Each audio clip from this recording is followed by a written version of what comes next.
it comes to the Canadian culinary scene, Vancouver is home to some of the world's best restaurants.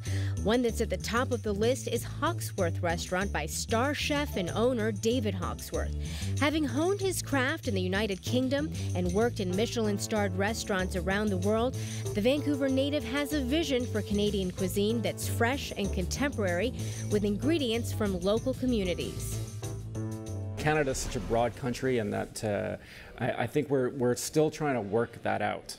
What actually is Canadian cuisine?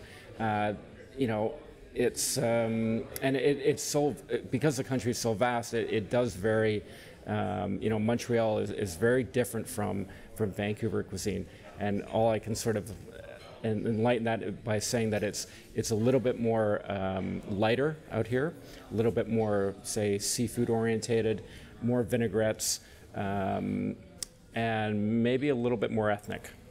What are the major trends that you see in this industry right now? And of those trends, what do you love, what don't you love? You know, the spheres and the foams and the you know, the soils and all that kind of stuff I'm hoping is kind of disappearing a little bit. That's always interesting, but it's not, I like food that's very that's satisfying. Molecular cuisine is interesting and fun, but at the same time, you have to use it sparingly, right? So it's not, I like the food to be a little bit more satisfying, more about the actual, you know, the produce or the protein, or, you know, and I think, I'm hoping that more people are going towards, you know, using vegetables from smaller farms, using sustainably caught fish, and just, you know, more organic as possible. You know, it just makes such a huge difference when you're eating. You can tell the difference. So I don't think it's a trend, but I'm hoping that's the way it goes. You're a chef, but you're also a businessman, and I'm wondering how difficult that transition was. How have you managed to continue on with the creative inspiration, but also run a strong and effective business? Great question. It's a challenge every single day. You know, you always want to feel pulled in every direction. That you want to talk with that customer. You want to be looking at what fish is coming in. You want to look at the chefs that are coming into work, and then there's all the numbers that are in, and everything that's happening with that is. The day just goes by so quickly. As you're learning and as you're going through the restaurant world, there is no sort of schooling really for what you're getting yourself into, because you're learning how to run a restaurant, and then all of a sudden it's happening. And now it's I find HR is a very interesting line of my work now, which I didn't really think that was really, you know, what it's about. But you spend like half your time sort of dealing with that, and we have 270 employees now. So it's quite different from when I was learning, because but you know, it makes the days interesting. Before we leave you, show us your kitchen. Okay.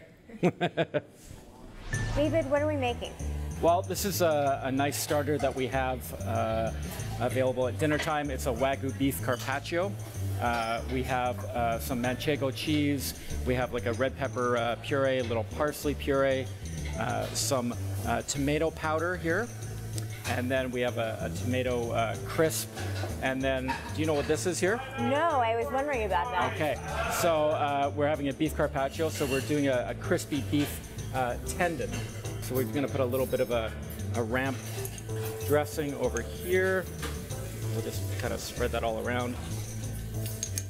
And then it's really important to use a good sea salt. This is a Malden sea salt. Mm-hmm. And I like to crush it up with my fingers.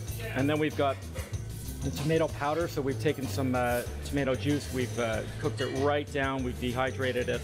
When we're dressing something, we want to make it not so like Paul Bocuse 1970 something other. So we want to make it a little bit of abstract. And this is the orange is... That's a red pepper dressing. And the green? That's a parsley. It's a parsley dressing. This is Parmesan. Manchego from Spain. Looks very similar. And it's got a very nice flavor to it. you're going to put some beef tendon on there.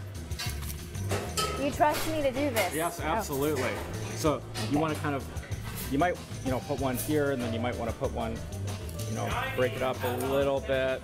There you go. And then we'll put a little bit of chopped chives on there. That gives a bit of an onion flavor. We're not putting anything on the dish that really doesn't belong there. And then we've got some little greens. You've got to keep this healthy, right? So they're getting a little bit of salad. And then the tomato crisp. So you can try, it's kind of like when your kids have a little bit of like a fruit bar. Yeah, it kind of looks like a fruit roll up a little bit. Exactly. And then we're going to pair this with a bit of our Chardonnay, H's blend. My son's handprints on the bottle, and that's made in the Okanagan. This Meyer family makes this. They make some great wine, and really fun. Thank you. Wow. There's a lot of different flavors. A lot of different flavors, but it all sort of works together. It's nice and light, because we like to keep everything a little bit fresher. Try to stay away from too much cream or butter, even though I love it. But it's we want everybody to leave and feel happy, satisfied, refreshed. That is amazing. And then you can try some wine. Sure. There you go. Cheers. Cheers.